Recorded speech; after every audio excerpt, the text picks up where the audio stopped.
আমার আম্মা বোনেরা মন দিয়ে শুনেন, ইসলাম এত সহজে আসে না গো। আল্লাহ নবী যখন বললেন কে আছো বাবা মাল দাও, জালিমরা ইসলামের উপরে আঘাত করার জন্য তারা গোপনে তৈরি প্রস্তুত নিচ্ছে। হযরতে জিবরাইল আমাকে জানিয়ে দিয়ে গেছে এই লড়াই যারা ইসলামের পক্ষে সহযোগিতা করবে আল্লাহ তাদেরকে জমিন আসমানের মতো বড় বড় জান্নাত দেবে। এই যুবকেরা তরুণেরা সাহাবাদের মধ্যে থেকে যার যা রয়েছে আল্লাহ নবীর কদমে দিতে লেগেছে। ওই সময় ওমর ফারুক হুজুর বিশাল বড় একটা পুটলি নিয়ে চলে এসেছে আল্লাহ নবীর কদমে দেবে বলে। অপর দিকে সিদ্দিক আকবর একটা ছোট পুটলি নিয়ে এসেছে আল্লাহ নবীর কদমে দেবে বলে। আল্লাহ নবী সাহাবাদের মালগুলোকে দেখতে লেগেছে। দেখতে দেখতে আবু বকর সিদ্দিকের পুটলি খানা যখন খুলেছে, খুলে মাল দেখতে দেখতে বলতে লেগেছে হে আবু বকর ঘরে কি রেখে এসেছো? ওই সময় সিদ্দিক আকবর বলেছিলেন ইয়া রাসূলুল্লাহ হাবিবাল্লাহ, আমি আমার ঘরের এবং ঘরওয়ালাদের জন্য, পরিবার সন্তানদের জন্য আমার ঘরেতে আল্লাহ ও রাসূলকে রেখে দিয়েছি। অর্থাৎ যা ছিল সব নিয়ে এসে রাসূলুল্লাহর কদমে দিয়ে দিয়েছে। এই রকম সময়েতে এক মহিলা চলে এলো, আল্লাহ নবীর দরবারে সালাম দিল। ওই মহিলার কোলে একটা ছোট বাচ্চা রয়েছে। হে আমার আম্মা জানেরা, আজ আমি আপনি কি করছি মায়েরা, আপনাদের সন্তান হয়ে আপনাদেরকে একটু মেসেজ দিয়েছি, মন দিয়ে শুনে।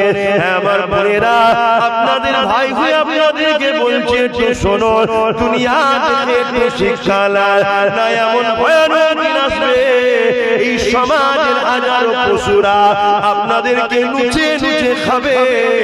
এই দুনিয়া ভিডিও বানাবে, তামাশা দেখবে, আপনাদের ইজ্জত বাঁচাবার জন্য কাউকে পাবেন না। কেননা মা পবিত্র হলে তবে তো সালাউদ্দিন আইবির মতো সন্তান হবে। মা পবিত্র হলে তবে তো মুজাহিদের মতো সন্তান বেরোবে। মা পবিত্র হলে তবেই তো নাই সন্তান পাওয়া যাবে। এই যুবকেরা আজ তো দাদা পীর আওলাদ হিসাবে আপনাদেরকে বুঝাতে চাইছি, কাল হয়তো কেউ বুঝাবার আর বাকি থাকবে না। আজকে তবুও তো কোনো মায়ের বেটা নওশাদ নামে লড়ছে তোমাদের হয়ে।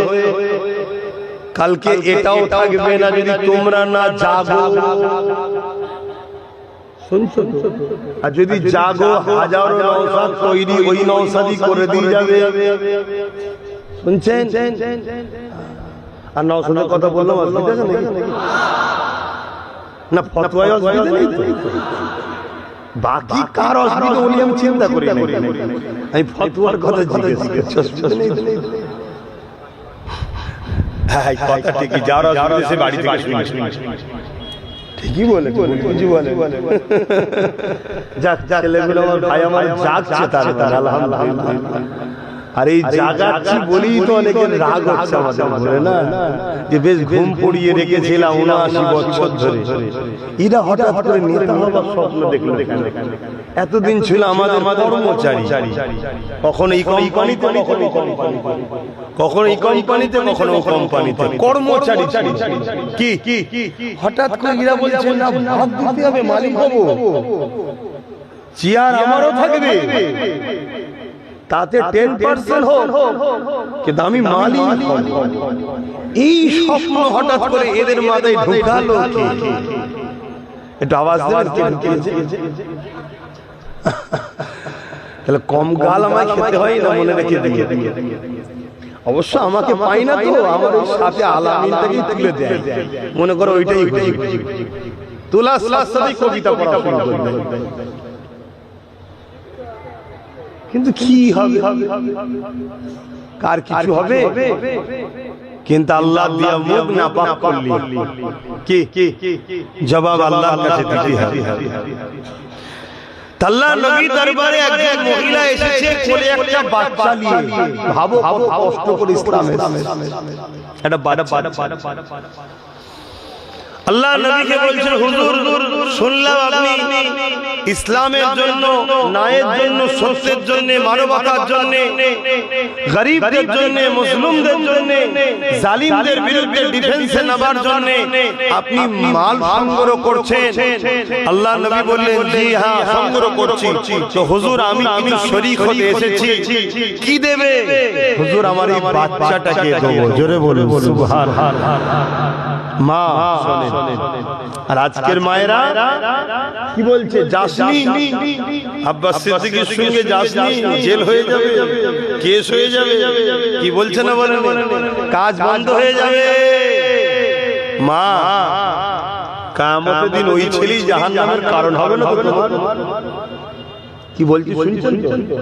কিয়ামতের দিন ওই ছেলের কারণে তোমার জাহান্নাম যাওয়া হবে না তো?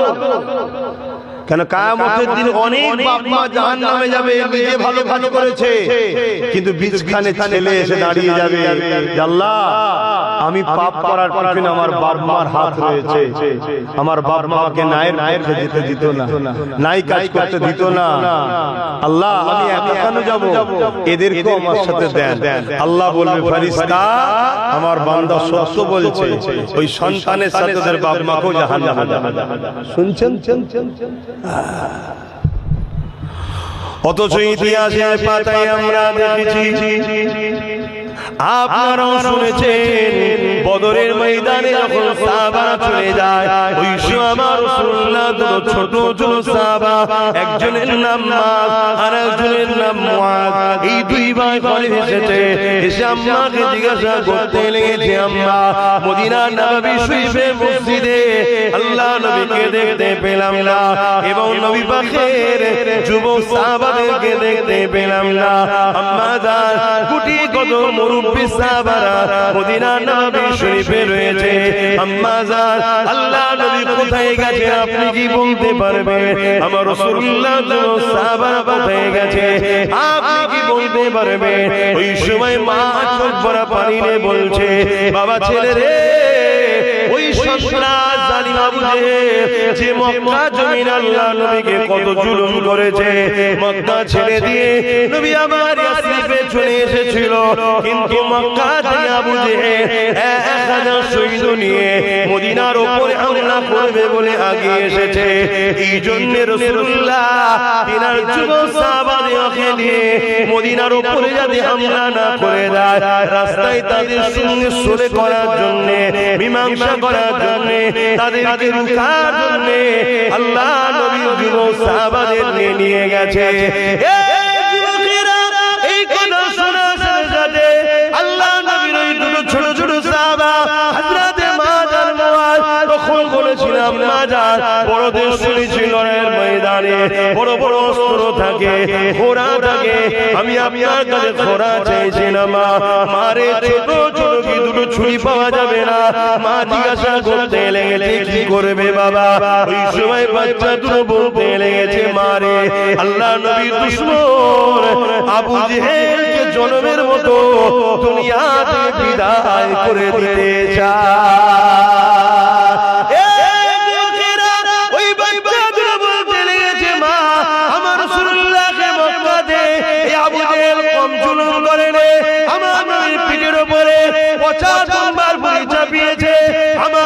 রাস্তাতে কাটা বিছিয়েছে, এই আবু জেহেল বাহিনী আমার নবীর উপরে আঘাত দিয়েছে, আমার নবীর দান্দা মোবারককে শহীদ করেছে, আমার নবীর উপরে জুলুম করেছে, আমার নবীর উপরে অনেক অত্যাচার করেছে। মা এই জন্য আজ যখন সুযোগ এসেছে আমরা আবু জেহেলকে দুনিয়া থেকে মিটিয়ে দিতে চাই। এই যুবকেরা তরুণেরা হবে কোন জবানে এই কথাটা বেরোচ্ছে, কোন পাওয়ারে? এটা ইমানের পাওয়ার, ইমানের পাওয়ার। আর আজকে কোটি কোটি মুসলমান আজ আমরা মাথায় হাত দিয়ে বলছি আমরা কি করব, বলছি না বলে, অথচ আজকে লড়াই করতে হবে না, তোমাকে নেবে। আজকে শুধু যে যার গ্রামের গাদ্দার গুলোকে টাইট করে দিয়ে যে যার গ্রামে মজবুত হয়ে যাবে। কথা বুঝছেন না? তাও আমরা মাথায় হাত দিয়ে বলছি কি করবো আমরা? একটা গাছ লাগিয়েছো, যদি ফল না দেয় বলো বলো বলো, আল্লাহ আমাদেরকে রাখবে কেন? জালিমদের হাতে মিটিয়ে দেবে আল্লাহ।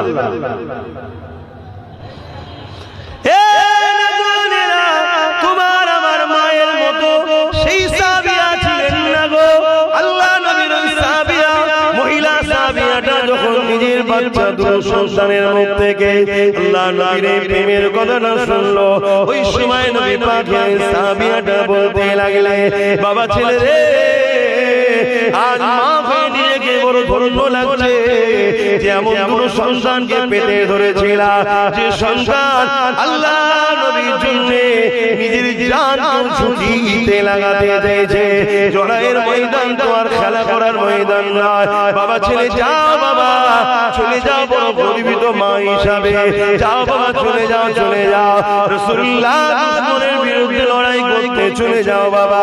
ওই বাচ্চা দুটো বেরিয়ে পড়লো, লড়াইয়ের ময়দানে গিয়ে চাচাকে জিজ্ঞাসা করতে লেগেছে, চাচা আবু জেহেল কোনটা, আবু জেহেল কোনটা? চাচা দূর থেকে দেখাতে লেগেছে, ওই যে সাদা ঘোড়ার পিঠে উঠে রয়েছে ওটা হলো আবু জেহেল, যে কিনা তার ঘোড়ার পিঠে বসে রয়েছে, লোহার ড্রেস গায়ে দিয়ে এমন করে নিজেকে নিরাপদে রেখেছে।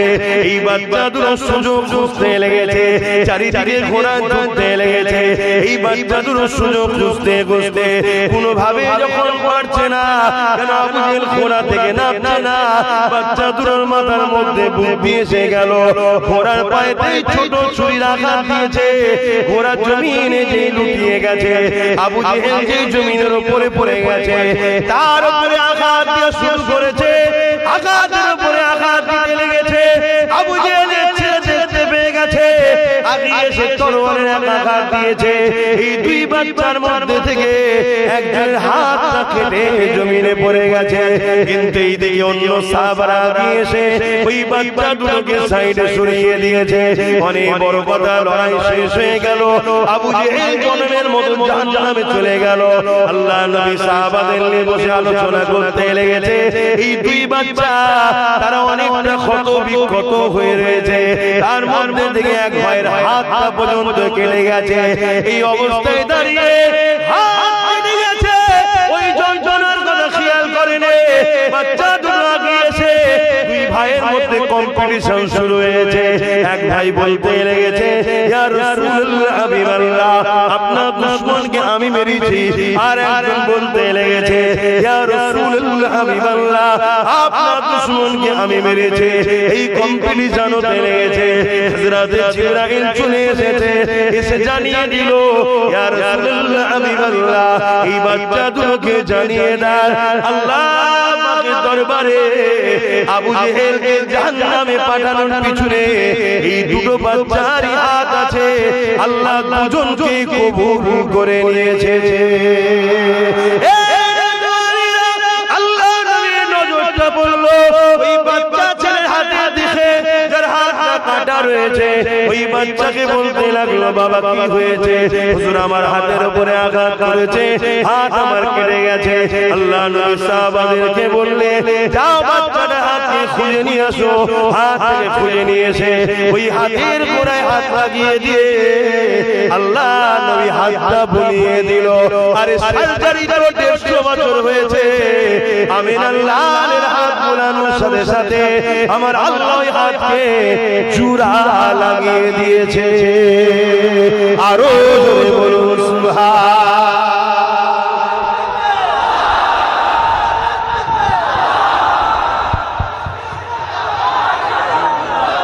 ভাইরা, এখন কারো মনে হতে পারে যে ঈশা ওয়াজ করছে কেন, এসব ওয়াজ করছে কেন? আমি জানিয়ে দিই, ইসলাম কখনো কোন ধর্মের বিরুদ্ধে লড়াই করেন।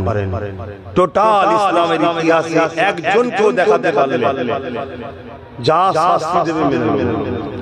ইসলাম সর্বসময় লড়াই করেছে সন্ত্রাস ও জালিমদের বিরুদ্ধে। কেউ যদি আজকে জালিমদের পক্ষপাতিত্ব নিয়ে ইসলামের এই আলোচনার বিরোধী করে তার বিরুদ্ধেও তো আমরা যুদ্ধ করতে আছেন তো নাকি? আওয়াজ হালকা কেন? আছেন তো নাকি? তোর কথা আমরা পায়ের তলায় রাখি, তোর কথার কি হাইসিয়ত? আজকে পাকিস্তান যদি আর বেরিয়ে এসে আমার দেশের উপরে হামলা করে আমরা কি বলবো? না না না, মানুষ হয় মেরুনি, এটা বলবেন নাকি? আমরা তখন বলবো মেরে পাট করে ব্যান্ডেল করে পাঠিয়ে কি বলবো না? বলবো এটা যদি বলতে না পারে সেটা দেশদ্রোহী গাদ্দার দোষ, ঠিক না বেটা? তাহলে দেশের জন্য দেশের বিদ্বেষী যে হবে তার বিরুদ্ধে লড়াই করা যেমন দায়িত্ব, তেমন মানবতাকে বাঁচাবার জন্য মানবতা বিরোধী যারা হবে তাদের বিরুদ্ধে লড়াই করার দায়িত্ব আছে না? সেদিন লড়াই হয়েছে মানবতাকে বাঁচাবার জন্য, ইনসাফকে বাঁচাবার জন্য, ইনসানিয়তকে বাঁচাবার জন্য। আবু জেহেল মক্কা থেকে 430 কিলোমিটার আগে সন্ত্রাসী করে মদিনার উপরে হামলা করার প্ল্যান করেছে। মদিনার নিজের রাষ্ট্র নবী বাঁচাবার জন্য প্রথমে সোলেতে এসেছিল, মীমাংসা এসেছিল। তারা যখন কোনোভাবে শুনলো না, হামলা চালিয়ে দিল, তখন রাসূল বললেন, বাবারা ডিফেন্স তো করতেই হবে। জোরে বলুন সুবহানাল্লাহ। আজ আমরা হাজারবার বুঝাচ্ছি, আসো মীমাংসায় আসো, মীমাংসায় আসো, মীমাংসায় আসো। আজকেও কেউ যদি মনে করে ক্ষমতার জোরে আছে আবার আমাদেরকে বারবার হামলা করে, একমাত্র ডিফেন্সে নামবই আমরা ইনশাআল্লাহ। কি নামতে হবে না? হবে না? যেদিন নামবো সেদিন আজকের ফেরাউনের আওলাদদের বুঝিয়ে দেব। যেদিন নামবো আজকের নমরুদের উত্তরসূরিদেরকে বুঝিয়ে দেব। যেদিন নামবো আজকের হতভাগা আকবরদের চেলা আকবরের গুণদের বুঝিয়ে দেব। যেমন আমার বাংলায় একটা আকবরের গুণ আছে, জানেন? সেদিন আকবর ক্ষমতার জোরে কোরআন মিটাবার জন্য দিলে ইলাহি লিখেছিল, দিনে ইলাহি। আর আজকে আকবরের গুণ লিখতে তো পারেন, অত ক্ষমতা হয়তো নেই, কাল দেখাতেও পারে, জানি না। তার আগের ক্ষমতার দড়ি আমরা কেটে দেবো ইনশাআল্লাহ। তো সেই জায়গায় একটু বলছে কোরআন মিটে যাবে, উন্নয়ন মিটবে, বলেছে না? বলে না? হ্যাঁ, এটা আকবরের গুণ। আকবরকে জানেন? আরে মুগলে আজম আমার ভারতে আকবর ছিল, জানেন তো নাকি? হ্যাঁ, একই লাইনের কথা বলছে, দেখেছেন তো? ও কোরআন মিটাবে বলে দিনে ইলাহি লিখেছিল, আর এই কোরআন মিটে যাবে, উন্নতি মিটবে না বলছে। শুনছেন তো নাকি? আর এই কথা শুনে কোন মুসলমানের আবার রাগ হবে না তোমার উপরে? যদি রাগ হয় মাফ করবেন, আমার সন্দেহ হয় ও হয়তো আমাদের ঘরে এসেছে কিন্তু প্রোটেকশন আমাদের না। আমার ডাউট হচ্ছে কেন মুসলমান যত খারাপই হোক কোরআনের বিরুদ্ধে দাঁড়াতে পারে, ঠিক না বেটি? হতে পারে হালকা বয়সে গুনাহ করেছে, সিনেমা দেখেছে, যাত্রা গেছে, ফাংশনে গেছে, মদ খেয়েছে, জেনা করে ফেলেছে, হাজারো পাপ করেছে, আমি স্বীকার করছি হালকা বয়সে হয়ে গেছে।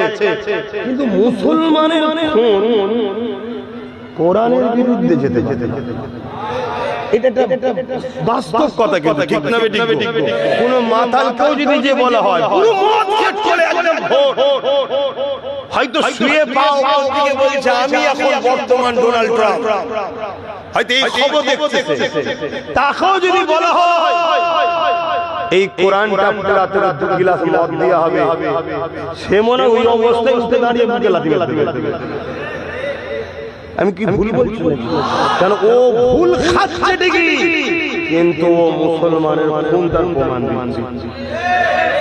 আর কখনো যদি কারো সামনে বলা হয় কোরআন মিটে যাবে, কেউ বলে এ শয়তান জাহান্নামের কুকুরকে শাস্তি রে, আরেকটা কুকুর জাহান্নামে, এরপরও যদি কোনো মুসলমান বলে না এই কথা বলা উচিত হয়নি, তাহলে জানতে হবে বাবা সন্দেহ ব্যাপার আছে। আমি বাকিটা বেশি খুলে বলছি না, আশা করছি আপনারা জ্ঞানী জ্ঞানী মানুষ, অন্য কিছু না বুঝলেও এটা ভালো। কি অসুবিধা ছিল?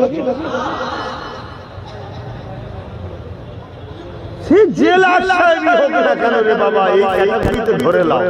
আল্লাহর কোরআন বলছে যে আমার হাবিবের বিরোধী হবে, যে আমার হাবিবের বিদ্বেষী হবে তার সম্বন্ধে কোরআন সূরা কালামে বলে দিয়েছে নুতফায়ে হারাম।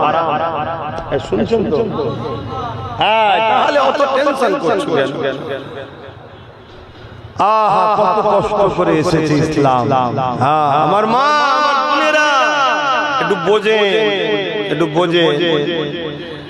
পুরুষ যদি ইনকাম হারাম করে নিয়ে আসে নারীদেরকে খাওয়া, তারপরও কিয়ামতের দিন পুরুষকে আল্লাহ ধরবে, নারীকে ধরবে না। এটা সিস্টেম। কারণ নারী হলো পুরুষের অধীনস্থ, সে বাপ হোক, ছেলে হোক আর স্বামী হোক। ইনকামের জিম্মেদারি হলো পুরুষের। নারী হলো বিবাহের আগে হলো শাহজাদি, বিবাহের পরে রানী, বয়স হলে রাজমাতা। তার সম্মান আল্লাহ এত দিয়েছে, সে বসে বসে খাবে। শুনছেন তো নাকি? কিন্তু ইনকামের জিম্মেদারি কার মাথায়?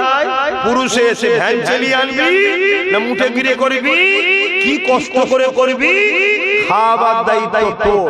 এবার পুরুষ যদি হালাল না খাইয়ে হারাম খাওয়ায়, নারী আল্লাহ কিয়ামতের দিন ধরবে না, ওর স্বামীকে, ওর ছেলেকে, ওর বাপকে ধরবে আল্লাহ।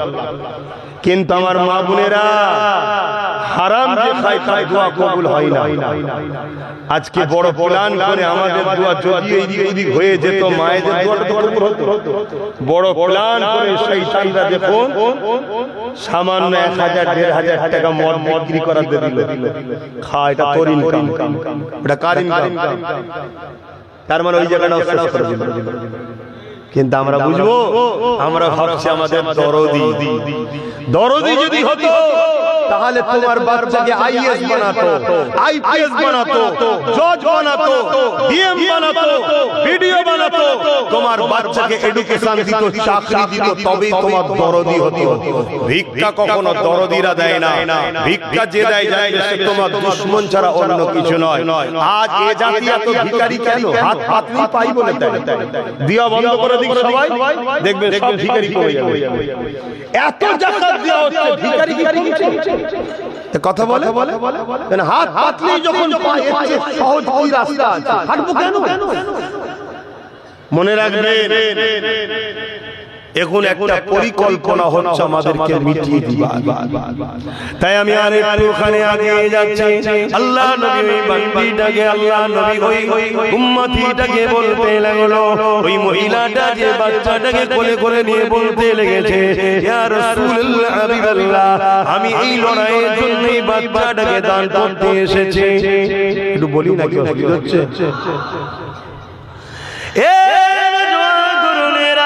আল্লাহ নবী তখন বললেন, মা, এই লড়াইয়ের ময়দানে এই বাচ্চাটাকে নিয়ে আমি কি করব মা? ওই মহিলা বলতে লেগেছে, ইয়া রাসূলুল্লাহ, হাবিবাল্লাহ, লড়াইয়ের ময়দানে আমার বাচ্চা হাঁটতে পারে না, আমার বাচ্চা তীর মারতে পারবে না, আমার বাচ্চা কোনো কাজে লাগবে না। ইয়া রাসূলুল্লাহ, হাবিবাল্লাহ, আমি জানি, তবে হুজুর এই বাচ্চাটাকে আমি আপনার কাছে দান করছি।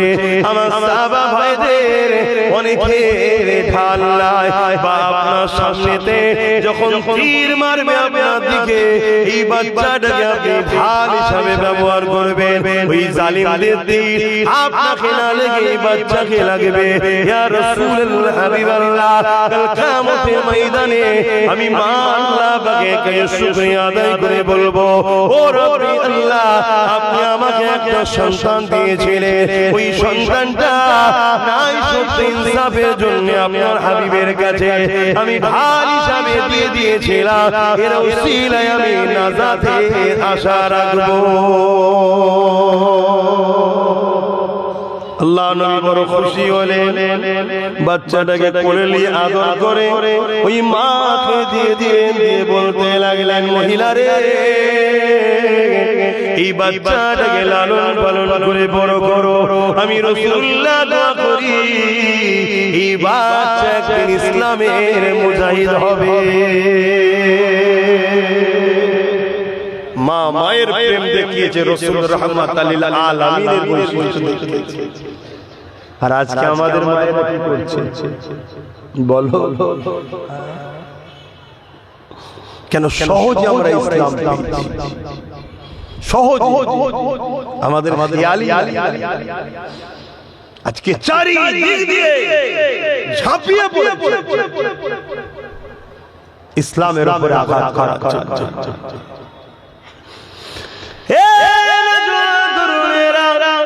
এই দুনিয়া কার জন্য চিরস্থায়ী নয়, মনে রাখবেন আল্লাহ দিনের ইবাদতের মালিক হলেন আল্লাহ। দুনিয়া যতই শক্তিশালী দেখাক না কেন, যুগে যুগে ইসলামের উপরে আঘাত যারা করেছে, আমার আল্লাহ পাক তাদের জন্য দুটো ফয়সালা করেছে। হয় তার নাম নিশানাকে মিটিয়ে দিয়েছে নমরুদের মতো, ফেরাউনের মতো, সাদ্দাদের মতো, আবু জেহেল উতবা সাইবার মতো, ইজিদের মতো, হিটলারের মতো, চিঙ্গিস খানের মতো, এমন করে বুশের মতো আল্লাহ তাদেরকে মিটিয়ে দিয়েছে। বাবার দেশের হতভাগা আকবরের মতো মিটিয়ে দিয়েছে।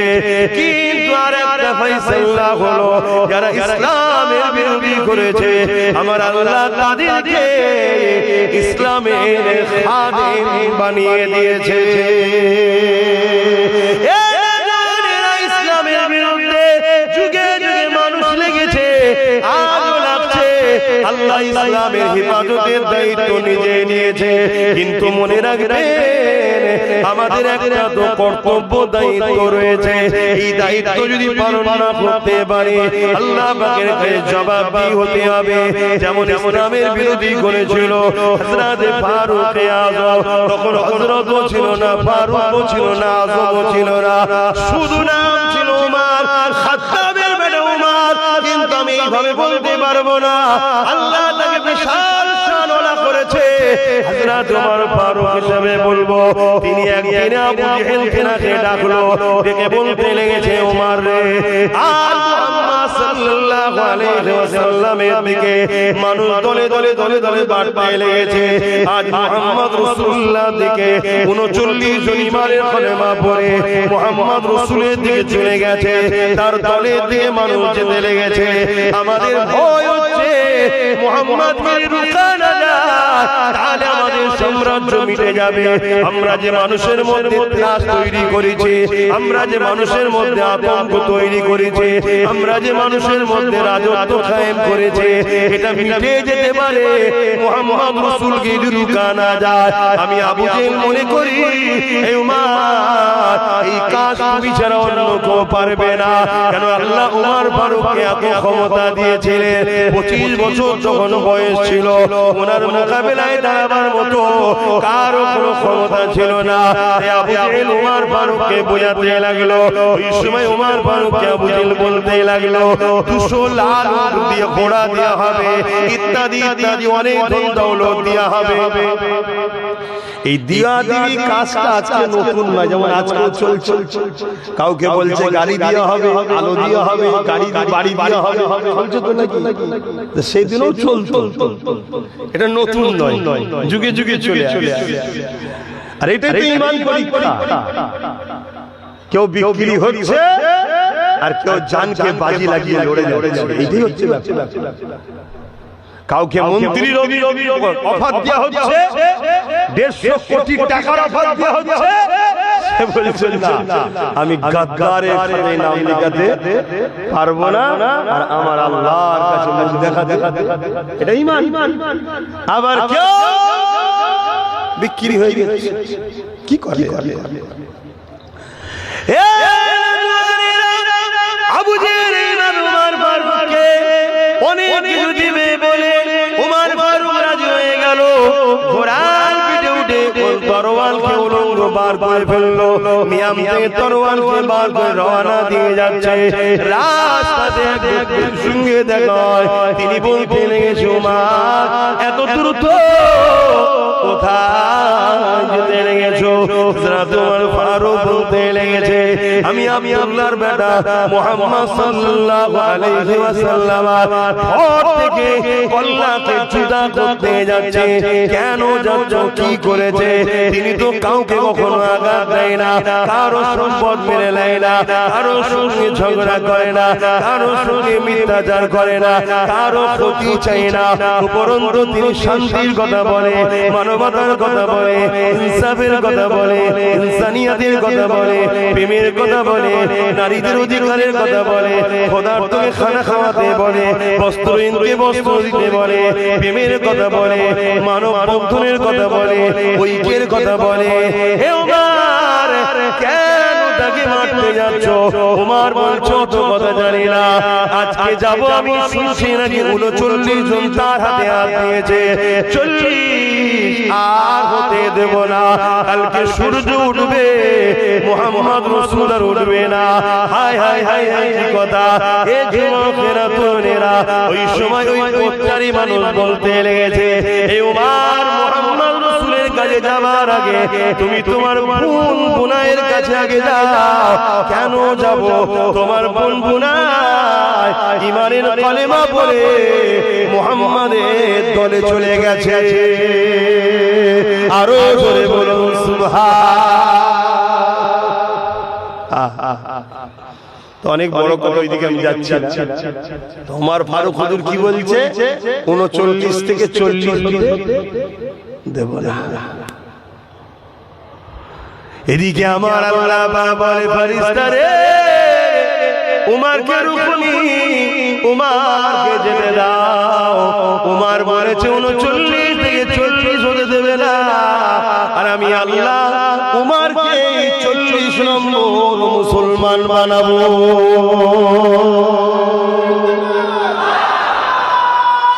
আল্লাহ, বাবরি মসজিদে যে আঘাত প্রথম দিয়েছিল তার দ্বারা 100 মসজিদ করাচ্ছে যিনি, তিনি কে বলবেন তো জোরে? বাবরি মসজিদে প্রথম যে আঘাত দিয়েছিল তার হাতে আবার তার দ্বারা 100টা মসজিদ তৈরি করে নিচ্ছেন যিনি, তিনি কে? আরো জোরে বলেন কে? আল্লাহ আল্লাহ আল্লাহ। যে বুশ বলেছিল আমেরিকা ইসলাম রাখবো না, তার কন্যাকে ইসলামের মধ্যে ঢুকিয়ে কোরআনের হাফেজ যিনি বানিয়েছেন তিনি কে? কিন্তু আমাদের দায়িত্ব আছে না? আমার কাছে দামি জিনিসের যদি গুরুত্ব না বুঝি কেড়ে নিলে অন্য কাউকে আল্লাহ দেবে, তোমাকে আমাকে মিটিয়ে দেবে। তাই নিজের দিনের গুরুত্ব বোঝো।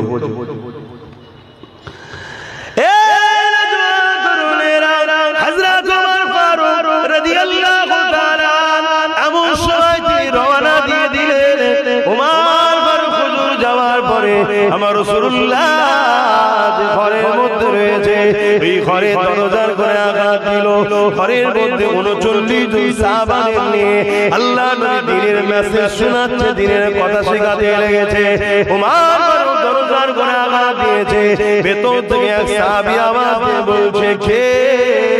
বাইরে থেকে উমর আওয়াজ দিচ্ছে, খাত্তাবের বেটা উমর এসেছি, দরজা খোলো। সাহাবাদের মধ্যে মুখোমুখি তাকাতাকি হচ্ছে, আমাদের আর বাঁচা যাবে না। এত পাওয়ার ছিল, এত ক্ষমতা। আল্লাহ নবী চাচা জান হযরত হামজা রাদিয়াল্লাহু তাআলা তার কয়েকদিন আগে নবীর হাতে হাত দিয়ে ঈমানের কালেমা পড়েছিল। তিনিও ছিলেন মক্কার সুপার পাওয়ারদের মধ্যে একজন। তখন তিনি ওই মজলিসে বসে রয়েছে। তিনি বলতে লাগলেন, ইয়া রাসূলুল্লাহ, হাবিবাল্লাহ, হুজুর আপনি আমাকে ইজাজত দেন, উমর যদি পাকামো করে আমি হামজা খুনসা কমতি নয়, হুজুরকে আমি ছাড়ব না, আপনি আমাকে ইজাজত দেন। আল্লাহ নবী মুচকি হাসলেন, কেন কানেকশন তো নবীর সাথে আল্লাহর, বাকি তো কেউ জানে না। নবী আমার ইরাদা করে আল্লাহকে বলেছিলেন, ও রব্বে আল্লাহ, দুজনের মধ্যে একজনকে ইসলামের মধ্যে যদি আপনি এনে দেন আমাদের জন্য বড় উপকার হবে। এক আবু জেহেল, নয় খাত্তাবের বেটা উমর। আমার আল্লাহ দোয়া, নবীর দোয়া উমরের কপালে কবুল করে নিয়েছে। এটা রাসূলুল্লাহ বুঝতে পেরে গেছে। এই নবী বলতে লাগলেন, আমার সাহাবারা দরজা খুলে দাও, দেরি করো না গো, উমরকে আসতে দাও, উমরকে আসতে দাও। উমরের জন্য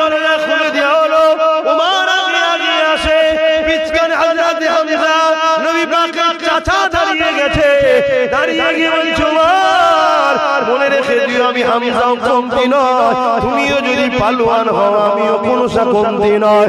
উমার যদি খারাপ ব্যবহার করো তোমাকে কিন্তু ছেড়ে দেওয়া হবে না। উমারের চলো চলো, আল্লাহ নবী বলে চাচা যান, উমারের রাস্তা আটকাবেন না, উমারকে আসতে দেন। হযরত উমার আগিয়ে চলে এলেন রাসূলুল্লাহর একেবারে কাছে। নবী পাক উমারের জামার খোঁড় ধরে টান দিলেন, হুজুর বসে পড়লেন। বসে পড়ার পরে আল্লাহ নবী শুধু বলতে লাগলেন, হে উমার এখনো কি সময় হয়নি আল্লাহ ও রাসূলের দিকে ফিরে আসা? যেই বলেছে উমারের চোখ দিয়ে পানি গড়াতে লেগেছে।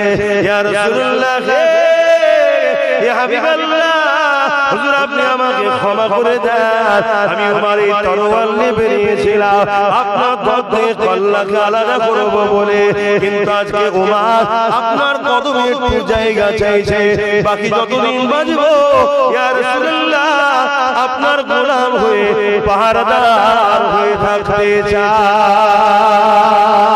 আরো বলুন সুবহান আল্লাহ। আল্লাহ দিন আল্লাহ ঠিক হিফাজত করবে, কিন্তু আমরা যদি দিনের ভালোবাসি আল্লাহ আমাদেরও হেফাজত করবে। কি করবে না?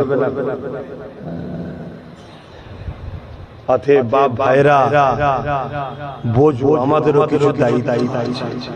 আমি যদি উপকার করতে না পারি কসম ক্ষতি না করে, আল্লাহ নবী বলেন মিসকাত শরীফের হাদিস, আমার একটা বক্তব্য খুব ভাইরাল হচ্ছে, আপনারা শুনেছেন হয়তো, প্রায় জায়গায় যে বিষয়টা খুলে খুলে বলে দিচ্ছি, আপনারা হয়তো শুনেছেন।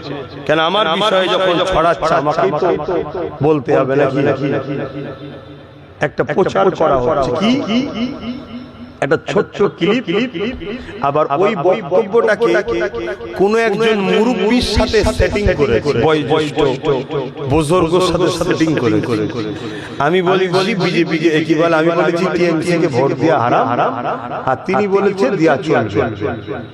এইরকম একটা সেটিং করে বাজারে ছড়াচ্ছে, দিয়ে বোঝাতে চাইছে দেখো আব্বাস বলছে চলবে না হারাম, আর একজন বয়স্ক বুজুর্গ বলছে চলবে, কার কথা লেখা? এটা হলো জালিমদের একটা প্ল্যান। আপনারা কেউ শুনে দেখেছেন এটা? একটু হাকি না বলেন দেখেছেন? যারা দেখেছেন হাত তুলে বলে ভিডিওটা দেখেছেন? যাক, তাহলে আপনাদের মধ্যে একটা ভয় মানে আমাকে একটা চিন্তা হতে পারে। এটা খোলাসা করা দরকার আছে না? কেন বলেছি, কি জন্য বলেছি, এর আগে কি আছে পরে কি আছে এটা জানা দরকার আছে না? আপনারা আগ্রহ শুনতে, কারা শুনতে ইচ্ছুক আছেন হাত তুলে দেখান, লম্বা করে হাত তোলেন। যাক আলহামদুলিল্লাহ, তাহলে আমি আলোচনা করছি, কিন্তু তার আগে আমি যে কথাটুকু বলছিলাম, আচ্ছা একটু আগে সালামটা দিয়ে দিই, এই সময় যদি কারো ইচ্ছা না শোনার থাকে সেই সুযোগ আস্তে আস্তে চলে যাবে। কি বীজখানে ঢুকে পড়ে যাবে, বেচারি শুনতে চাইছে না, কিন্তু যে শুনতে চায় তাকে শোনানো দরকার। কেউ যদি শুনতে নাও চায়, আমার বিষয়ে যখন একটা প্রশ্ন চিহ্ন উঠছে, আমাকে খোলাসা করা দরকার আছে না? কেন? কেউ যদি আমি দোষী না হয়, আমাকে যদি দোষী বলে সন্দেহ করে, আল উলামা ইহনাতুল কুফরুন, উলামাদেরকে যদি কেউ ইহনাত করে সে কুফরি করলো। তাহলে খোলাসা করা দরকার, না হয় কওমের ছেলে ভুল রাস্তা চলে যাবে। তো তার আগে আসুন একটু সালাম দিয়ে নি। হে নবী সালাম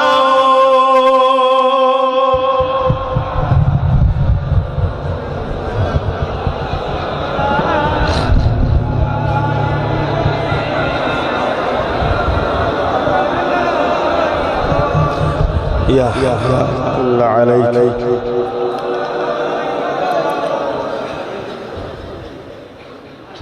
জোর করে কখনো ভালোবাসা হয় না, ওই জন্য আমি কখনো কাউকে জোর করে কোনো জিনিস দিতে চাই না। তাই আলোচনা করার আগে দাঁড় করিয়ে দিলাম এই জন্য, যদি কেউ অসুবিধে থাকে এই সুযোগে যাতে চলে যেতে পারে। এটা কি ভুল করলাম?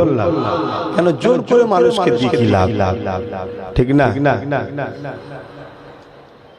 আসে সকলে প্রাণ খুলে উচ্চ আওয়াজে দয়ার নবীর উপর সালাত ও সালাম পাঠ করবে। ইয়া নবী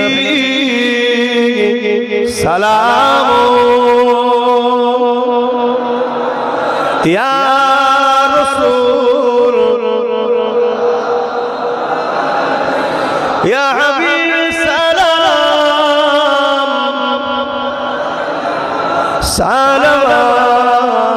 সালাওয়াতুল্লাহ কঠিন হাসরের দিনে কি আছে মোদের কপালে গুনাহগার উম্মত আপনা লইবেন সঙ্গে এ মাসরে নবী সালাম ইয়া রাসূল সালাম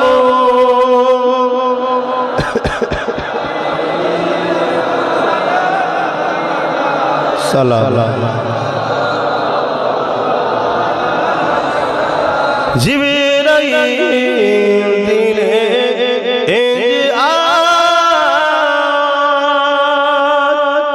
খুলে দাও আসমানের দুয়ার এসেছে নবী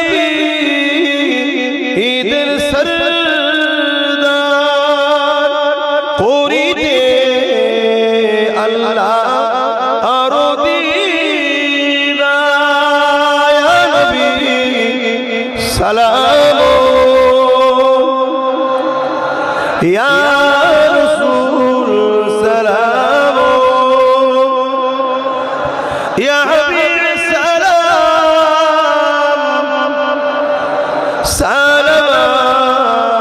সালাওয়াতুল্লাহ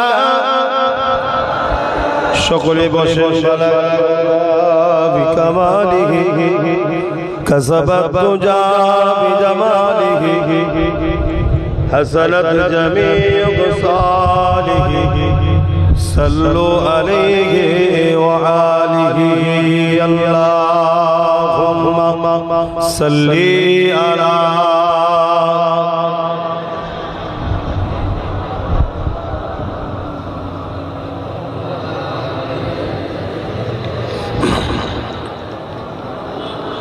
আমার বাপ জানেরা আরেকটা কাজ আমার কমিটি বলছে কি বলছো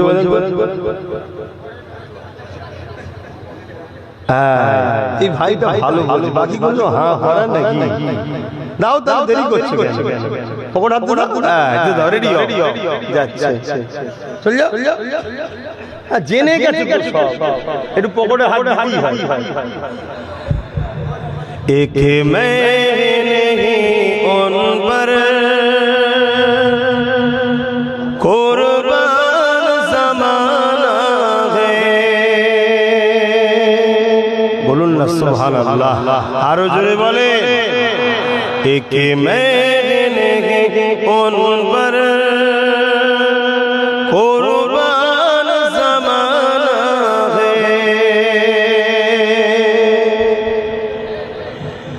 एक मैं उन पर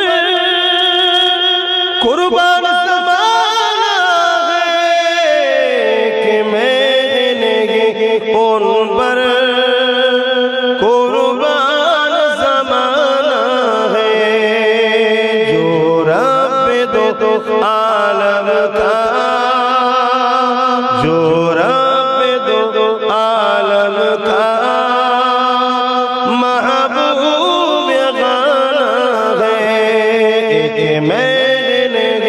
उन पर कुर्बान ज़माना है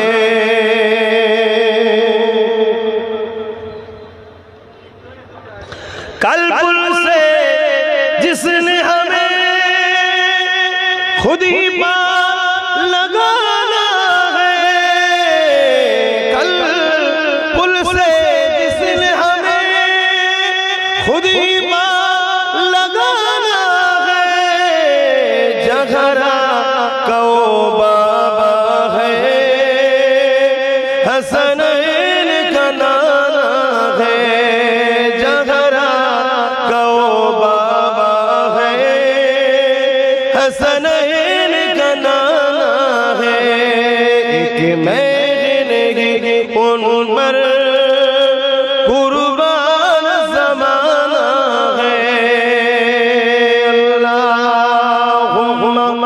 সাল্লি আলা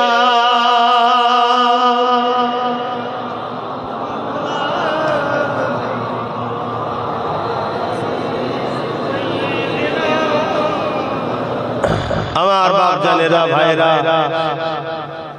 বিপদ না আসলে প্রকৃত আপনকে চেনা। আল্লাহ আমাদেরকে কখনো কখনো পরীক্ষা নেবে, সেই পরীক্ষা আমাদেরকে কিন্তু শুরু হয়েছে এই জায়গায়। এবারে আপনি আমি কোন কাতারে এর পরীক্ষা আল্লাহ নেবে। আসেন, একই কথা বারবার আপনাদেরকে বলছি, এতে আপনারা বিরক্ত হচ্ছেন না? আমি প্রায় ভাবি যে 8 বছর ধরে মানুষকে বোঝাচ্ছি, আবার নতুন করে বলার কি দরকার?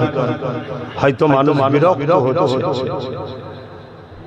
কিন্তু জানি না মাইক উঠার পরে আল্লাহ আমায় বলিয়ে নেয়। আমি ইরাদা করে এসেছি এক, আর উঠার পরে হয় কথা কিছু শুনছেন, তা আমি কি করি বলে? অথচ আমি যে রাস্তায় চলছে, রাস্তায় আমার দুশমন বাড়ছে না কমছে? বলুন বলুন বলুন।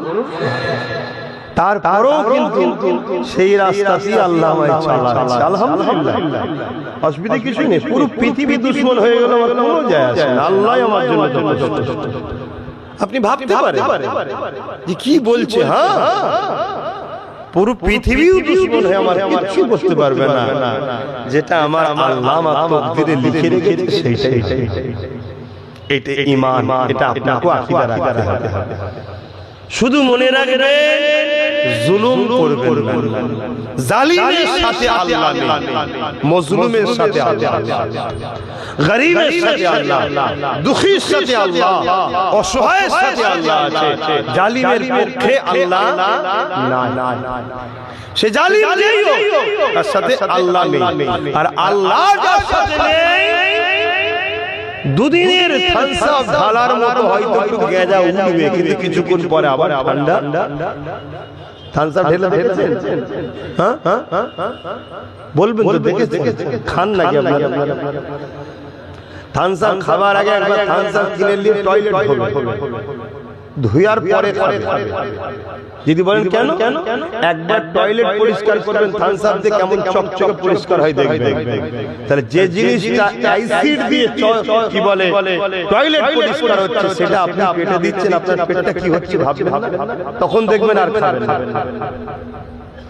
এত খারাপ দেখুন এই ঠান্ডা পানি, কমল পানি, এর চেয়ে বড় মারাত্মক খারাপ জিনিস আজকে যুবকদের সব কিছু শেষ করছে এই ফল বলে কমল পানি, যেটাকে বলা হয়, সেই পানি জিনিস আজকে শেষ করছে। এটা বিজনেস, মানুষ জাতিকে ধ্বংস করার একটা বিজনেস। পয়সাও হচ্ছে, মানুষ ধ্বংস। তো যা খাবেন না, চেষ্টা করবেন। তা আমি যে কথা বলছিলাম, আমি জানতে চাইছি, আল্লাহ রাসূল বলছেন, আমি জানতে চাইছি, কেন্দ্র সরকার ওয়াকফ কালা কানুন করেছে 2025। এই বিষয়ে আপনারা সবাই জানেন।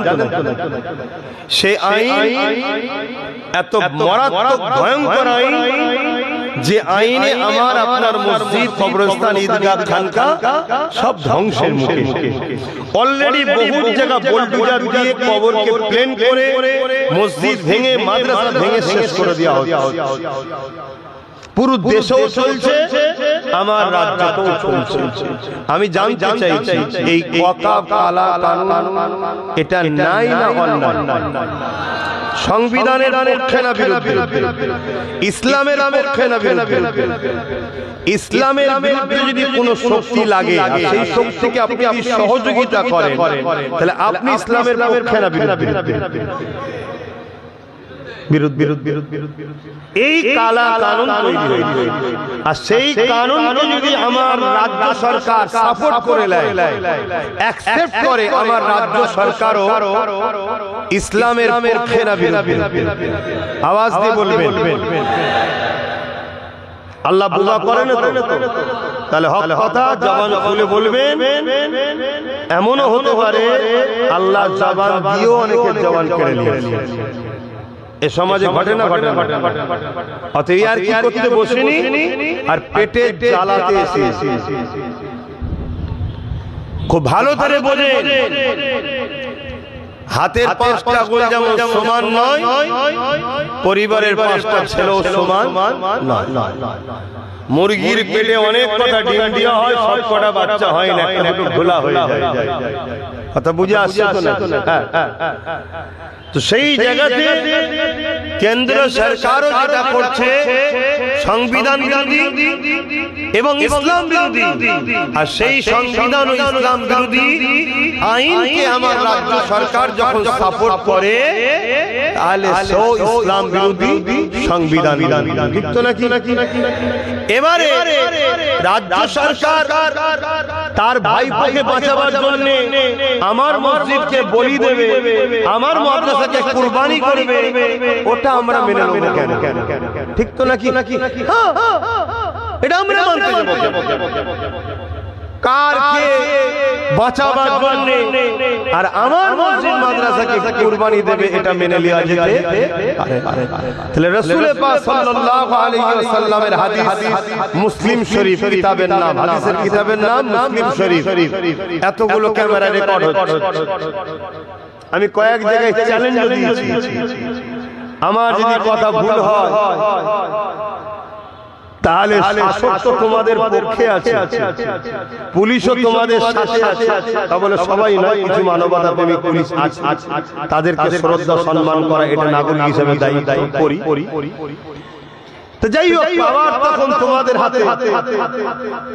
তা তোমাদের অনেক মুফতি মাওলানা বক্তা ভাড়াটিয়া আছে নাকি? এই টাট্টু ঘোড়া ঘোড়া করে নিয়ে আসো না ব্রিগেডের ময়দানে। আব্বাস সিদ্দিকী যাবে, একটা বাহাস হবে। আব্বাস সিদ্দিকী যদি ভুল বলে থাকে, পাওয়ার তোমার হাতে ধরে ফাঁসিতে ঝুলিয়ে দেবে, কি আছে? আল্লাহু আকবার, আল্লাহু আকবার। আর যদি আব্বাস সিদ্দিকী ঠিক হয়, তাহলে ওই ময়দানে কতগুলো ভাড়াটিয়া টাট্টু ঘোড়া আছে, জনগণ কমসে কম একটু চিনে যাবে যে এই মৌলভী সাহেব গুলো দালাল। জানা দরকার আছে না? না। তো ভাইরা, আমার বক্তব্য ছিল কি? আমার বক্তব্য ছিল রাসূল পাক সাল্লাল্লাহু আলাইহি ওয়াসাল্লামের হাদিস, মুসলিম শরীফের, আল্লাহর নবী বলেছেন, অন্যায় দেখলে হাত দিয়ে রুখে দাও। অন্যায় দেখলে মসজিদ মাদ্রাসাকে মিটাবেটা নাই না? তাহলে যে মিটাতে চাইছে রাসূলের হাদিস, হাত দে রোকো। যদি হাতে ক্ষমতা না থাকে, মুখ দিয়ে প্রতিবাদ করো। যদি মুখে প্রতিবাদ করার ক্ষমতা না থাকে, অন্তর থেকে ঘৃণা করে দূরে সরে যাও। তা না করে কোন ইমানদার যদি বিজেপিকে ভোট দেয়, তার ঈমান থাকবে? কেন ভোট দিয়ে মানে সাপোর্ট করা, অর্থাৎ তাকে শক্তিশালী করছো, সে আরো ক্ষমতায় এসে মুসলিম মাদ্রাসা ভাঙো, তাই তো নাকি? তার ঈমান থাকবে না। এটা রাসূলুল্লাহর হাদিসটা আমি মানুষকে বুঝিয়েছি, এটা প্রথম বলি। তারপর বলেছি, ওই সরকারের আইনকে যে সাথ দেবে, ওই সরকারের যে সহযোগিতা করবে, তাহলে সেও সেই ক্যাটাগরিতে পড়ছে না? পড়ে। এবং অলরেডি আমাদের রাজ্য সরকার দুর্গাপুরে বুলডোজার দিয়ে মাদ্রাসা ভেঙেছে না? ভাঙে না? অলরেডি আমাদের রাজ্য সরকার বলেছে কোরআন শেষ হয়ে যাবে, আমাদের উন্নয়ন শেষ হবে না? বলেছি না? বলেছে না? বলেন। তাহলে এইগুলো নাই না? রাসূল বলছে হাত দিয়ে রোখো। যদি হাত দিয়ে রুখতে না পারো, মুখ দিয়ে প্রতিবাদ করো। যদি মুখ দিয়ে না পারো, অন্তর থেকে ঘৃণা করো। তা না করে করে মুসলমান যদি তাকে ভোট দেয়, সে মুসলমানের কি ঈমান থাকবে? এই কথাটা আমি বলেছি। বলার পরে আরো বলেছি যে রাজ্য সরকার সেইটা করা সাহস দেখিয়েছে, যেটা কেন্দ্র সরকার দেখায়নি। কেন? কেন্দ্র সরকার হলো আমাদের প্রকাশ্য দুশমন, তাই তো নাকি? এই দুশমন নয়, বন্ধু নাকি? হলো দুশমন না? দুশমন না? হ্যাঁ, দুশমন। দেশের মাথায় বসে দেশের জনগণ তার শিক্ষা, স্বাস্থ্য, কর্মসংস্থান, দেশের কি করে সার্বভৌমত্ব নিরাপদে থাকবে, তা দেখার তার উপযুক্ত নয়। শুধু টার্গেট করছে বিশেষ বিশেষ গরিব অসহায়দের মধ্যে থেকে মানুষকে, এবং বিশেষ করে মুসলমান ইসলামকে টার্গেট করেছে না? তাহলে তাকে প্রকাশ্য চিনি। সে যদি আমাদের কিছু দেয়, আমরা কিন্তু খাবার আগে 100 বার ভাব হারা দিচ্ছে, কিছু থাকতে পারে। কেন? চিনি। কিন্তু আমাদের রাজ্য সরকার দীঘাতে মন্দির করে তার প্রসাদ রেশনের মাধ্যম দিয়ে আমাদেরকে খাওয়াবার প্ল্যান করেছে না করে? তাহলে আমাদেরকে মুশরিক যে বানাতে চায় সে ঠিক করছে না অন্যায়? তা অন্যায়কে হাত দিয়ে রুখা দরকার আছে না? হাত দিয়ে যদি না পারে মুরিদের প্রতিবাদের দরকার আছে না? তা যদি না পারে অন্তর থেকে ঘৃণার দরকার আছে না? তা না করে যদি ভোট দিই তার ঈমান আছে?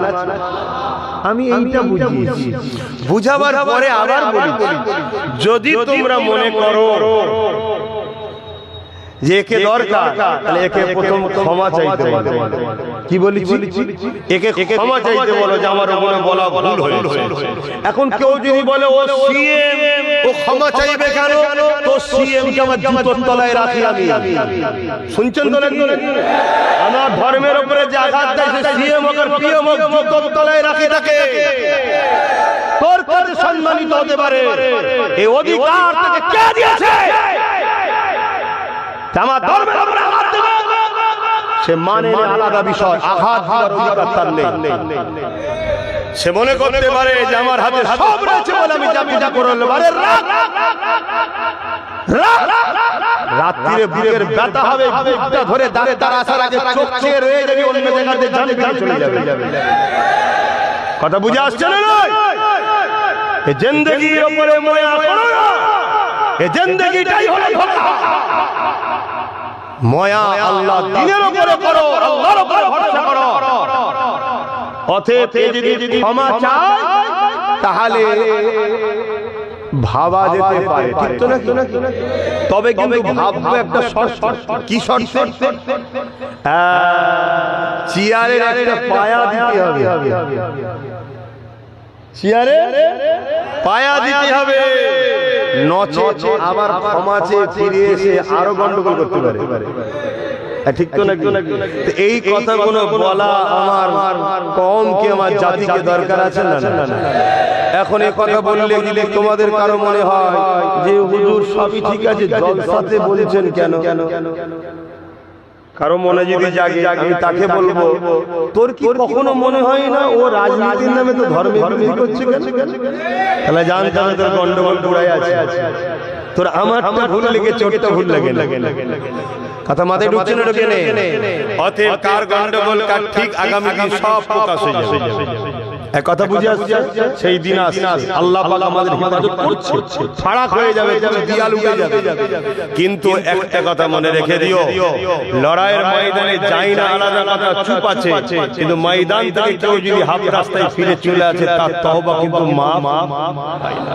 বলো, মসজিদ মাদ্রাসা কোরআন দ্বীনের দুশমনদের বিরুদ্ধে লড়াই যদি হয়, লড়াই আপনারা লড়তে রাজি আছো? হাত তুলে দেখাও, হাত লম্বা করে তুলে রাখো, হাত নামাবে না। কেউ হাত হাতে বাকি আছে কি দেখো, ভেতরে কেউ আছে কি দেখো। গাদ্দার আমাদের মধ্যে দেখো, কোন গাদ্দার আছে? হাত নামাও। কেন গাদ্দার চেনা দরকার? অসুবিধা হচ্ছে নাকি? আমি কি আমার ঘর বাঁচাবার জন্য লড়াই করছি? তো ভাইরা, কেউ যদি নিজের কবর নিজে করতে চায় আমার কোনো অসুবিধা নেই। তো ভাইরা আমার, এই জায়গায় দাঁড়িয়ে থেকে আমার শেষ কথা আপনাদের কাছে রাসূলের পাক সাল্লাল্লাহু আলাইহি ওয়াসাল্লামের আরেকটা হাদিস আপনাদের শোনাবো না? রেখে দেবো। এখন আমি জানতে চাইছি, কেন্দ্র সরকার জালিম না জালিম নয়? ঠিক বলছে? হাত তুলে সাক্ষী দেন কারা জালিম বলে মানে। আমার রাজ্য সরকার জালিম না জালিম নয়? কারা কারা মানেন হাত তোলেন। ঠিক তো? আল্লাহর নবীর হাদিস শোনো, কি মিশকাত শরীফের হাদিস, যেটা ফাজিল ক্লাসে পড়ানো হয়। আলেম মিশকাত শরীফের হাদিস, যে হাদিসের মধ্যে আল্লাহ রাসূল বলছেন, কেউ জালিম জানার পরও তাকে যদি সহযোগিতা করা হয়, আল্লাহ রাসূল বলছে সে মুসলমান, ইসলাম থেকে খারিজ হয়ে যাবে। শুনছেন? কার হাদিস এটা? আবার রাসূলের কথা শুনছেন তো নাকি? এতগুলো রেকর্ড হচ্ছে তো নাকি? তোমরা যতটা না ফলো করে আমার আজকে শোনো, আমার যারা বিরুদ্ধে তারা কিন্তু আরো খুঁটিয়ে খুঁটিয়ে শোনে। কথা বুঝে আসছে? আর এটাও শুনে রেখে যাও 14 তলাতে বসেও শোনে। তো এই জন্য বলেছি রাসূলুল্লাহর হাদিস কি বলল, যে জালিম সে জানার পরও তুমি তাকে সাথ দাও, তাহলে ইসলাম থেকে তুমি বেরিয়ে যাবে। যে ইসলাম থেকে বেরিয়ে যায় তার ঈমান আছে। তাহলে একটু আগেই তোমরা স্বীকার করছো কেন্দ্র সরকারও জালিম, রাজ্য সরকারও জালিম। জালিমকে জানার পরে যদি কেউ ভোট দেয় সে মুসলমান ইসলামে থাকবে? আশপাশে যদি কেউ এখনো এই জালিমদের দল করে, আগামী দিন তাকে মুসলমান বলে মানা যাবে? এরাই হলো সমাজের মধ্যে গাদ্দার মুনাফিক। এই গাদ্দার মুনাফিকদের জন্য বারবার মসজিদে আকসা আমাদের হাতে ফসকেছে। এই গাদ্দারদের জন্য বাবরি গেছে। এই গাদ্দারদের জন্য আজকে আমাদের ছেলেপুলেদের চাকরি বাকরি টাকা পয়সা সব চলে গেছে। এই গাদ্দারদের জন্য আজকে আমাদের কথা মাথায় ঢুকছে। এটা কে বলবে না বলবে আমার দেখার দরকার নেই, আমি আমার ডিউটি পালন করছি। কেন জন্মেছি একদিন, মরবো একদিন। কবে মরবো? আল্লাহ যদি আমার এখন 1 বছর হায়াত রাখে আর সবাই যদি মিলে মনে করে কালকে তুলে দেবে, পারবে? এই আওয়াজ দিয়ে বলছনি কেন?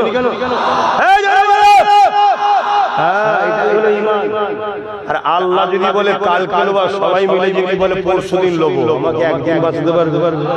তাহলে কেন দুনিয়ার পিছনে ছোট? কেন দুনিয়াকে ভরসা করো? হাসবুনাল্লাহু ওয়া নি'মাল ওয়াকিল, নি'মাল মাওলা ওয়া নি'মান নাসির। মহান রাসূলই একমাত্র আমাদের সাহায্যকারী। আর আল্লাহকে যে সাহায্যকারী হিসাবে পছন্দ করে, আল্লাহ তার জন্য যথেষ্ট। হে আমার আল্লাহ, আপনার উপরেই আমি ভরসা করে আছি। আপনি আমায় বাঁচিয়েছেন, আপনি আমায় বলাচ্ছেন, আপনি আমায় বাঁচিয়ে রেখেছেন। যেদিন আমার তকদিরে আপনি লিখে রেখেছেন, যেভাবে যেখানে যে টাইমে যে সেকেন্ডে, সেই সেকেন্ডেই আব্বাস সিদ্দিকীর মরণ হবে। পৃথিবীর কোনো বাপের বেটা আমাকে মারতে পারবে না। আর যদি আমার হায়াত থেকে 1 সেকেন্ডের জন্য কেউ আগেও দিতে, জোরে বলো, এই মত কখনো ভয় করবে না। এটা এমন একটা সত্য, তুমি যদি পৃথিবীর বাদশা হও তাও তোমার মত হবে, তুমি জেলার সাহেব হও তোমার মত সেই টাইমে হবে। অতএব মত নিয়ে কখনো ভাববে না, আর মত নিয়ে কখনো ভয় করবে না। ভয় করো, জুলুম করবো না। কেন? জুলুমের সাথে আল্লাহ লড়াই করে, জালিমদের বিরুদ্ধে আল্লাহ, জানেন তো নাকি? জালিমদের বিরুদ্ধে রাসূলুল্লাহ। তা আমরা জালিমদের পক্ষে থাকবো না বিরুদ্ধে? এই জোরে বলো। তাহলে কেন্দ্র সরকার ও রাজ্য সরকারের বিরুদ্ধে কারা থাকবেন? হাত তোলে। কথা ঠিক তো নাকি? না খুব টেনশনে পড়ে গেলে আপনার যে আব্বাস সিদ্দিকীর দশা কেন শুনতে এলো? যা কিছু ভাগে পেয়েছিলাম সব বেকার হয়ে গেল। হ্যাঁ, তা জানা কোন জাহান্নামে যাবে 7টা আছে, যেখানে খুলে চলে যা। কি গো অসুবিধা হচ্ছে? দ্বিতীয় কথা, এই জালিমদের বিরুদ্ধে ওয়াকাফের পক্ষে যে লড়ছে তার সাথ দেওয়া দরকার আছে না? তার নাম হলো পীরজাদা নওশাদ সিদ্দিকী। সাথ দেবেন না দেবেন না? কারা দেবেন? হাত তুলে দেখা, মনে থাকবে। হাত লম্বা করে তোলে। এবারে কেউ বাদ নেই তো ভাই? হ্যাঁ, যদি এখন 1000 টাকা দেয়, 10,000, হ্যাঁ শোনো, তাহলে তোমাকে একটা কথা বলি, শোনো। এটা বলে ছেড়ে দেবো, কি করছে? এই কিছুদিন আগে বিহারে ভোট হলো। বিহারে ভোটেতে একটা বোন মাথায় হাত, একটা কোমরে হাত, একটা খুব নাচছে ভাজপার মিটিং, মানে বিজেপি মিটিং, খুব নাচছে। তার তলাতে কিছুক্ষণ পরে ছবি এসছে, হাউ হাউ করে কাঁদছে। মিডিয়া জিজ্ঞেস করছে क्या बात है, क्यों रो रहे हो? बोलছে अरे यार भाजपा लोग ने 10,000 रुपया दिए थे, मैंने जाके डांस भी लगाया, वोट भी दे दिए, बाद में वो लोग जीत के हमारा ही घर कर रहे हैं। যদি তুমি 500 টাকা 1000 টাকায় বিক্রি হও হতে পারে, কিন্তু এই নাচার সব মিটে গেছে কেমন? তোমারও সব মিটে যাবে।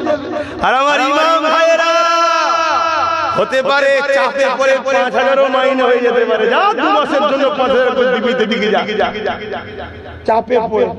তো 5,000 এ যদি নেচে দিয়েছো তাহলে মনে রেখে দিও মসজিদে ঢুকে ইমামের জায়গায়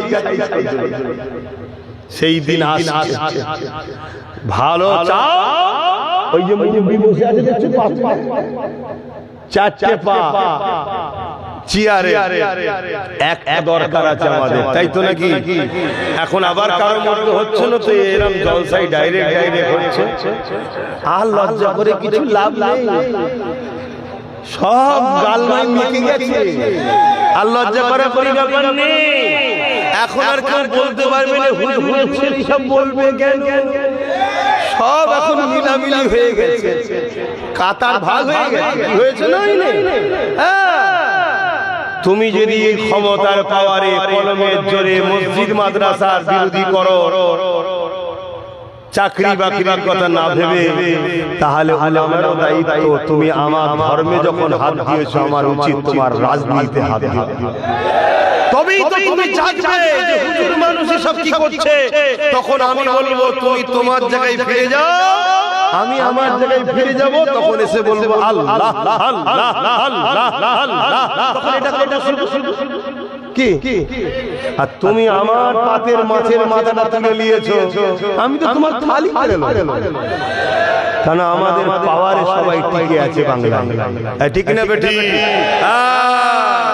একটা দেখছিলাম কোন মুরব্বিকে প্রশ্ন করেছে যে অনেকে বলছে যে দিল্লি চলে যাও, বলছে বিগত অনেকে অনেক কিছু বলেছিল, এমন দিয়েছে আর খুঁজে পাওয়া যাচ্ছে না, একে এমন মারব জীবনে খুঁজে পাওয়া যাবে, কথা বুঝে আসছে?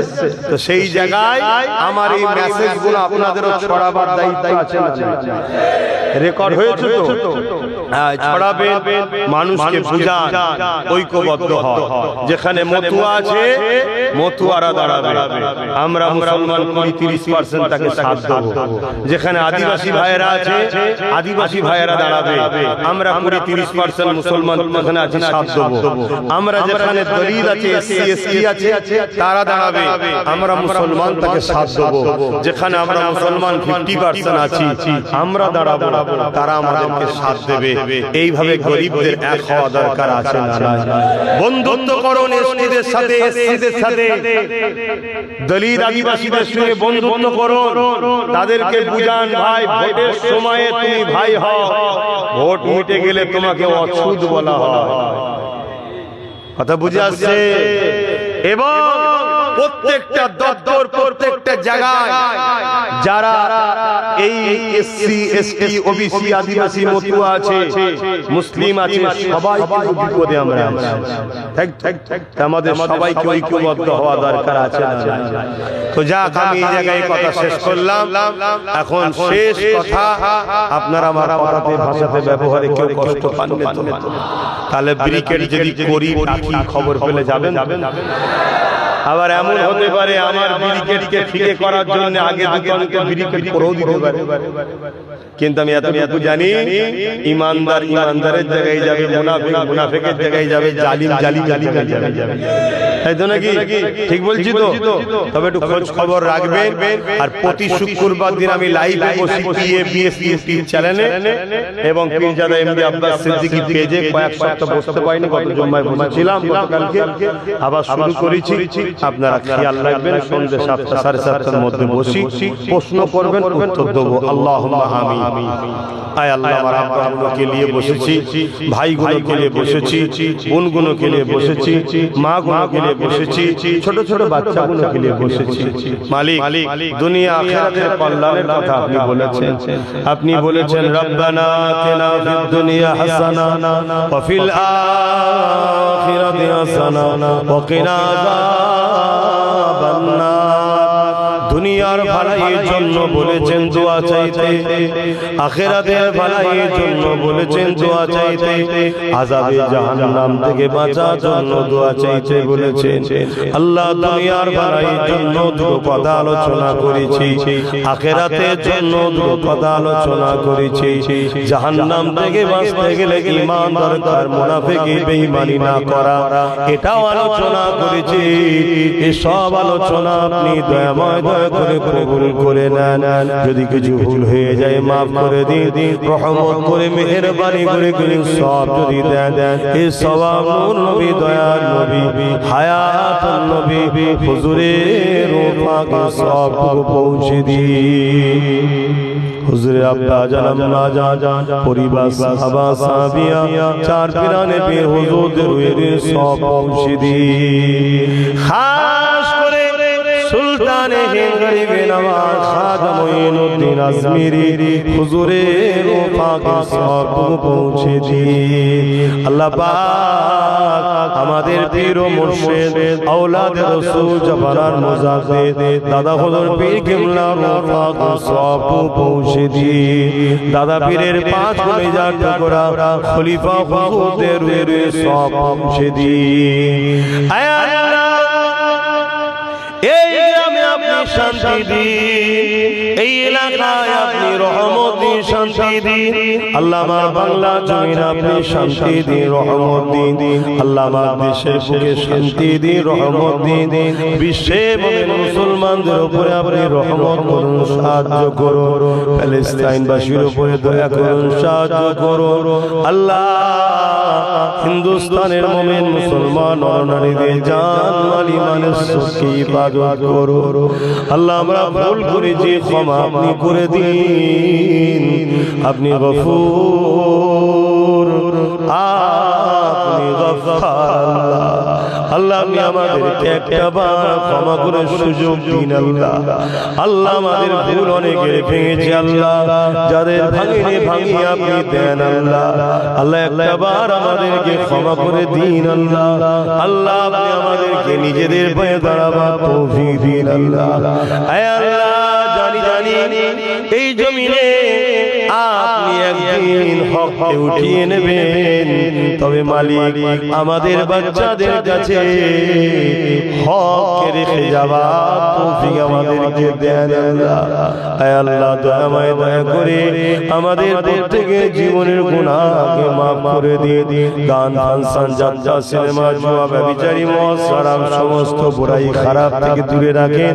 যদি কারো দ্বারা আমাদের ফিরে যায় আল্লাহ আপনি মাফ করে দিন। আল্লাহ আয় আল্লাহর দোয়া চাই আমার মাতৃভূমি ভারতবর্ষকে আপনি সুন্দর রাখুন, নিরাপদে রাখুন, সার্বভৌমত্বকে আপনি নিরাপদে রাখেন। আমার দেশের সেনাবাহিনী, আমার দেশের ও রাজ্যের বিভিন্ন রাজ্যের পুলিশ বাহিনী, আমার দেশের বিএসএফ বাহিনী, তাদেরকে সুস্থ নিরাপদে রাখুন এবং নিরাপদে রেখে আল্লাহ তাদেরকে পরিবার বাচ্চাদের নিয়ে হাসি খুশিতে রাখুন।